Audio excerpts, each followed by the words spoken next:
শোন, তুই একা একা যদি তুলিস তাহলে বলবে খালি ঘরে একা একা তুলে বাজারে ছেড়ে দিস।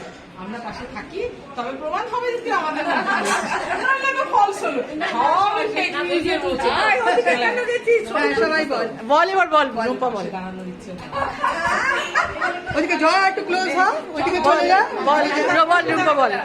আরে দীপানিতা কোনায় ঢুকে আছে জানেন? না, প্রথমত তোমাদের সবাইকে অসংখ্য ধন্যবাদ। মানে আমি যে এত মানুষের মন পৌঁছে গেছি সেটা অনুভব করে আমার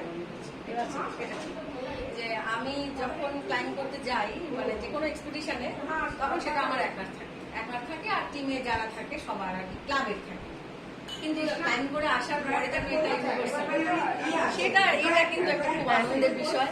আরো একটা বিষয় যে তোমরা আমাকে একেবারে নিজের এই আন্তরিকতাটা, এই যে